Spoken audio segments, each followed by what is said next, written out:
merong gobyerno, you could have just look for a house there na o kwarto kung saan adjunct dyan sa ospital at sanitize na ninyo at doon ninyo nilagay.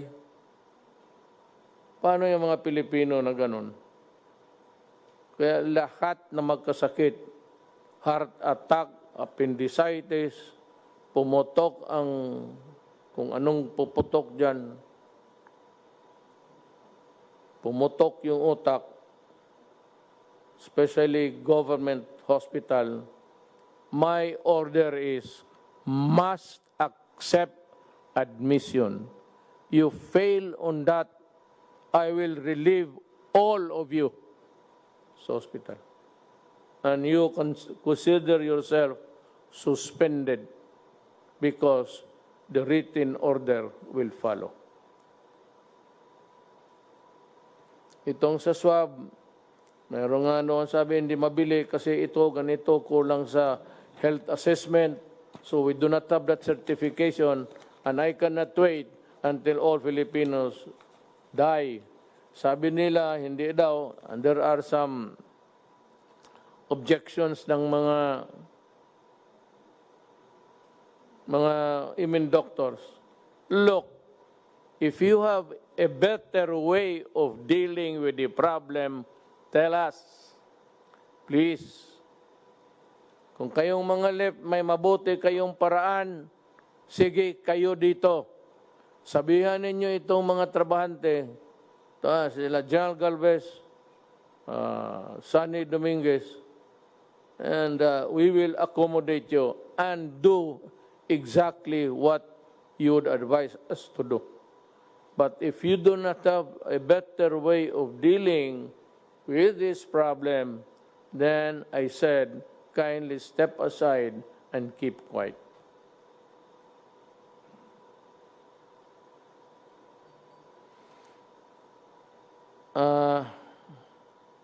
Just like in other countries,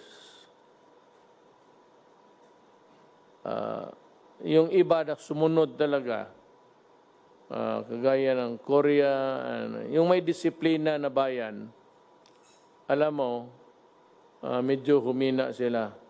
Pero sa Amerika, kasi maraming hindi rin nagsumusunod, at Pilipinas, hindi tayo bumaba. Tumaas tayo from a few hundred to 1,000 now, 4,932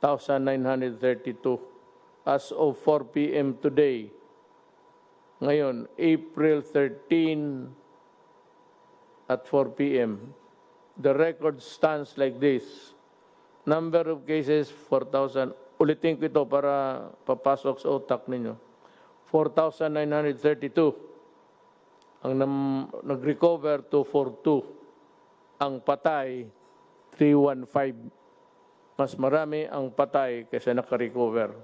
At yung recover na yan, it's not a recovery of 1 day, 2 days. Stay in the hospital or you stay where you are. If you are treated, you might pull through. Hindi na nahinto ito. Kasi baski, kaya ako na late kami. Yung expert ng mga taga-WHO, hindi talaga ito maputol. Maganda pa naman sana ang record ng Pilipinas because naka-lockdown tayo on time. Nasira natin yung pinto bago pumasok yung mga aswang. Pero may pumupuslit yung sumusugal. Pupunta na magsugal, mag-inom o kaya sa palengke. There seems to be a lack of uniformity in the matter of enforcing the distance rule, yung social distancing. Alam mo, pag hindi natin ito susunod, walang mangyari. Wala talaga mangyari.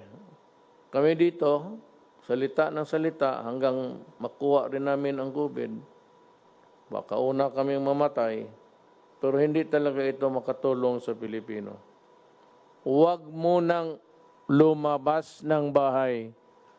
Ang buong mundo Pero sa China, doon si Hubei, doon nag-umpisa yung Hubei. Nag-umpisa yung kuwan. Ngayon, ayos na sila. What a, anong tawag na ito? How would I,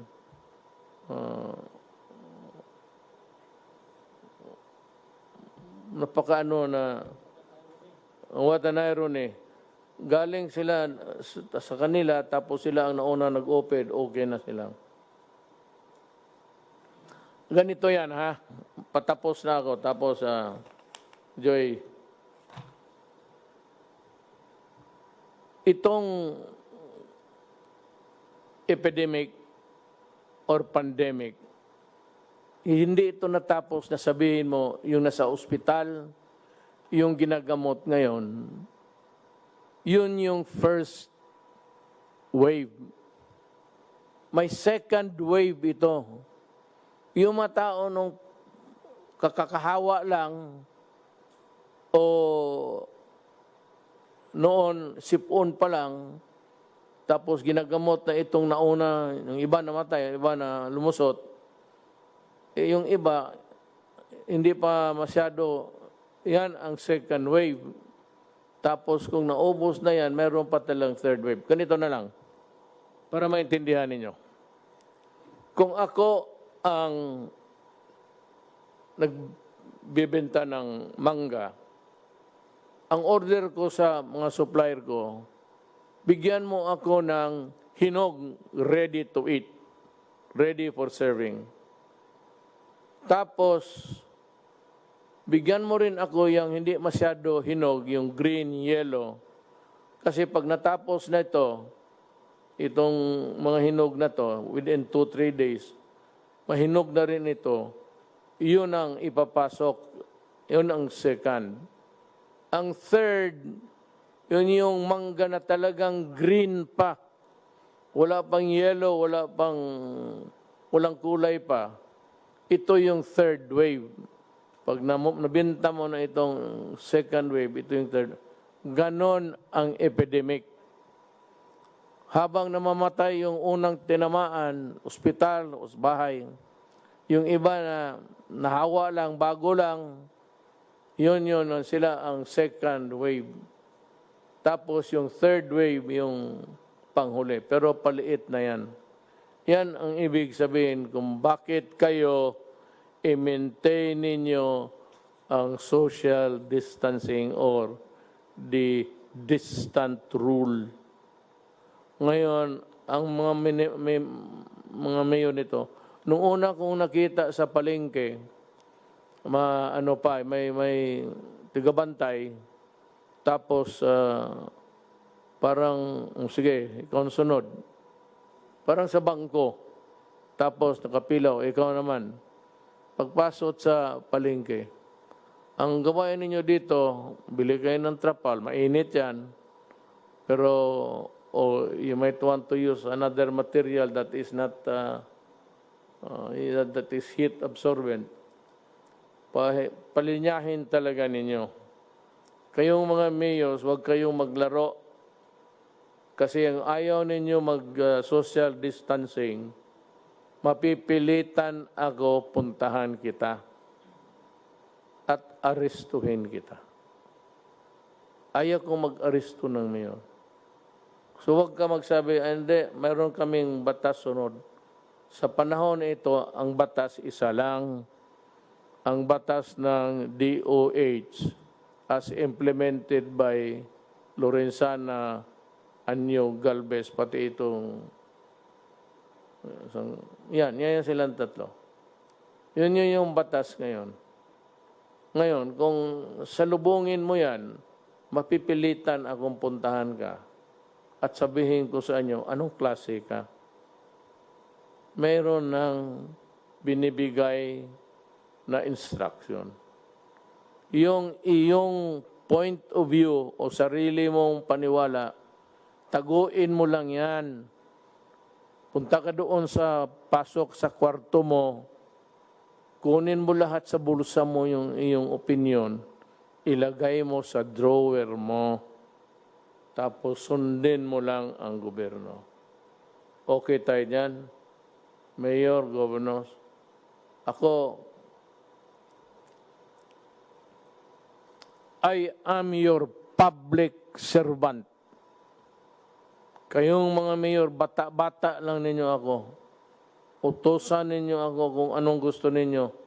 Basta makapabuti sa bayan, gagawin ko. Huwag kayong mag-alala, hindi na ako politiko. Mula rin akong silbi na pag-retire ko, wala na akong gawin eh. Nandiyan na lang ako sa bahay. Hindi na ako makalakad. Kasi maglakad ako, magsabi si Hanelir, saan ka? Wala ka namang appointment, bakit ka labas ng labas? Siguro may hindi ka talaga nagkamali. Pero hindi ka naman makalabas. Away lang. Huwayin ka ng anak mo babae, magsumbong eh. Yung dada mo gusto na. Pag pumurma na yung anak mo, wala na. So, huwag ninyo ready to go. At sana hindi ako magpapakulong. Pero ito tatandaan ninyo, Pilipino, ayaw ko talagang kulungin kita. Baski ako dito, kinulong ako. Mabuti kayo, wala kayong gwardya. Akala ba maniwala itong gwardya ko? Sabihin ko yan sa alam, minsan pagalitan mo, pati yung mga anak ko. Ang sagot sa amin, Sir, ang trabaho namin, hindi ikaw. Batas eh. Sinusunod lang namin ay yung inuutos ng batas sa amin. Kung ikaw gusto mo pagkamatay, hawakan ka talaga namin. Pero pag naasar kami, itutulak ka talaga namin sa Pasig. Kaya gano'n, meron ng, I cannot mention the pharmaceuticals, the giants. Pero meron na ako nakapaggumawa ng antibody. Yung antibody na hindi galing sa tao.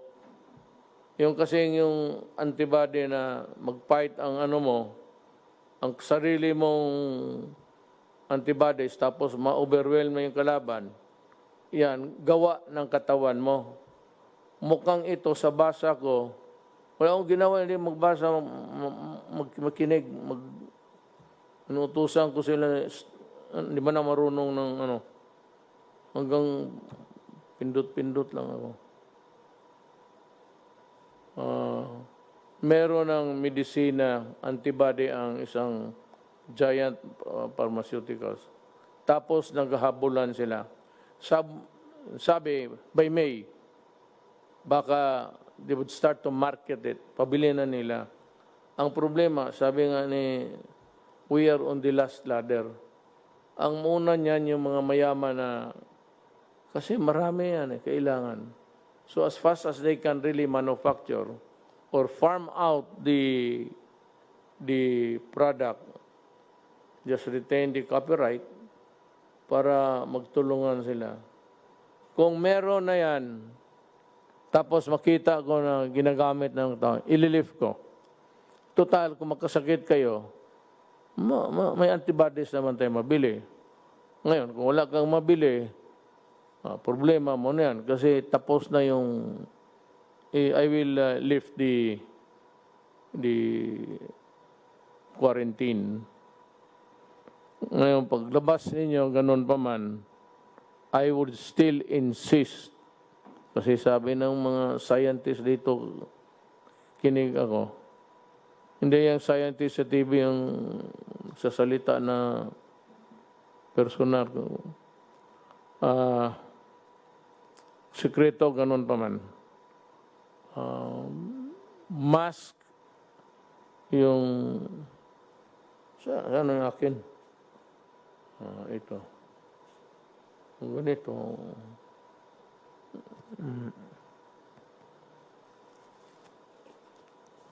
Mask, alcohol, pati maghugas. Hindi na yung sabon, yung sabon na ordinaryo. Basta soap and water. Okay na yan. Alam mo, pag nagsama lang tayo, kaya natin ito. Kunting panahon na lang. Alam ko, igit na kayo na makalabas. Pag lumabas lang itong antibody na gawa nila sa labas, parang inumin mo, parang kung baga sa bakterya pa, antibiotic, sisirain niya.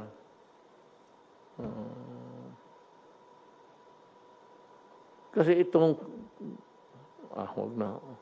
Para mapagsabihin, mas scientist pa ako.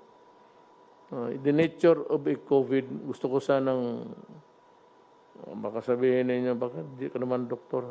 Bahala na ng mga doktor mag-explain. So I will start with Joey. Kasi ngayon, ang pinaka-burning issue, yung middle class ba, yung mga MSME, after that, Sunny will Joey, mauna ka, then Sunny will give his piece of... Mr. President. Mukhang kayo lang man ang dalawa ang ano na dito.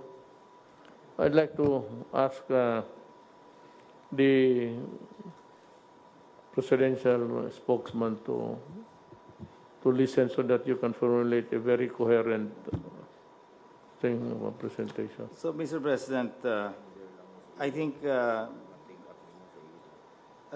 question was asked a couple of weeks ago, which is more important, life or money?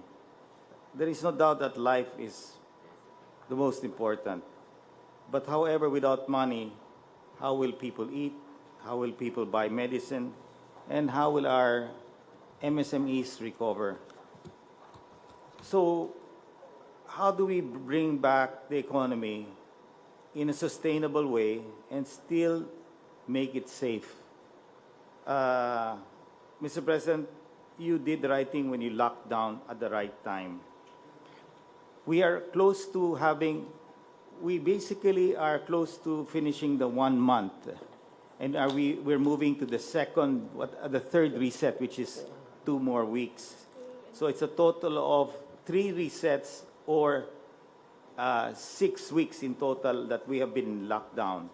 And I think now is the time that we should really look and plan on how to gradually shift towards reviving the economy, because in the end, social amelioration cannot last forever. We have to bring back the jobs. For confidence to be brought back, I think they have to see that our numbers of the number of people getting infected are starting to taper off and go down. And I believe that with that and with the assurance that we in government are really on top of the situation and finding all means to really help every Filipino worker out there, I think we will win this war. And I'm sure that with our 3 veteran generals who are now implementing this whole execution, and I believe that in the end, you can have a great plan, but in the end, the key is really execution. So I'm confident that Secretary Galvez is leading this role, and I think he definitely has the full private sector support. The donations from the private support has been quite immense. And we are still there, because in the end, if we don't bring back the economy, then many of our Filipino brothers will suffer. And that's our goal, to really push hard. And I think in the end, Mr. President, with your leadership and your gut feel, I think we will succeed. Thank you, Joy. I hope I'll have the time to review your suggestions, then come up with something which we can convey to you maybe in 2 days' time. Now we would like to ask Sunny, Secretary Dominguez. He has a lot for you. You just listen. Thank you very much, Mr. President. First of all, thank you for, again, being very decisive and protecting the Filipino people against this COVID. I had a meeting with the World Bank a few days ago, and they said that your decisiveness in first reducing the number of people coming into the Philippines in February, and then in March, followed up by the lockdown, probably has saved 100,000 lives in the Philippines. So again, thank you for being so decisive. This is the trade. This is the real trade-off. How many people are going to get sick and how many people are going to die? So I said this is just the first pass. It took us 2 weeks to get this thing done. I asked the private sector to do it because they have actuaries, they have access to data, but they have not come out with it. So I'm not saying this is the final. I'm just saying this is the beginning of a discussion. Good evening po, Mr. President, Senator Yes, sir. Go, and cabinet members. This will just be very quick. So the proposal is we provide small businesses with a wage subsidy. And I will just discuss quickly the rationale, background, the proposal, key features, and what else we are proposing to help them with. So on the rationale, Mr. President, basically we are going to help the middle class because in one of your speech a few days ago, you wanted to help the middle class. And so we have proposed a program to help the middle class. And the middle class, Mr. President, works in the formal sector. So apart from the 205 billion pesos na binibigay po natin sa mga informal sector or low income, we are proposing to give 51 billion pesos to the employees of small businesses. So that is the first. The second is we will improve upon the social amelioration programs because yung proposal po natin is automated, hindi manual. So mabilis at ipapaliwanag ko po mamaya. Pangatlo po is dadaan po tayo sa data ng SSS and BIR kasi formal sector. Dapat ito po yung gawin natin so that we can target better kasi alam natin kung sino sila at i-incentivize po natin yung better compliance. Kasi yung mga nagko-contribute ng tax at ng SSS, yan po ang unang tutulungan natin. On the background, from March 15 to April 30, we placed Luzon in an enhanced community quarantine. And the rest of Visayas and Mindanao actually followed in various forms. Basically, ang nangyari po is this led to a shutdown of most businesses except yung pinayagan ng interagency task force, yung mga pwede mag-operate on skeletal or yung mga essential para magbenta ng pagkain, logistics, supermarket, drugstore. Ang epekto po nito, there are 1.6 million small businesses in the informal sector. 436,000 po napilitan magsara. Yung 1 million skeletal force, so ibig sabihin 50% o yung iba mas konti. At 117,000 lang yung pinayagan po natin na magbukas para magbenta po ng pagkain, ng mag-tracking or so on. Ang apektado pong workers ay 3.4 million. These are the middle class, whether low middle class or medium middle class. Yung 2.6 million na po ito ay nasa BIR Alpha Luz. Ibig sabihin yung employers po ay nagko-comply with the BIR submissions. So yan po ang unang tutulungan natin. Pero yung 0.8 million workers, tutulungan din natin. Pero ang problema po, yung employer nila hindi nagko-comply. Pero alam po natin, tutulungan po natin, pero second priority. Now, if there is nothing more to say, that leaves me to two matters, actually. One is that I would advise the checkpoints not to be dismantled, especially by the police, but this is my order. Do not stop motor vehicles carrying food and other vegetables from the province. Wave them through and do not delay their journey.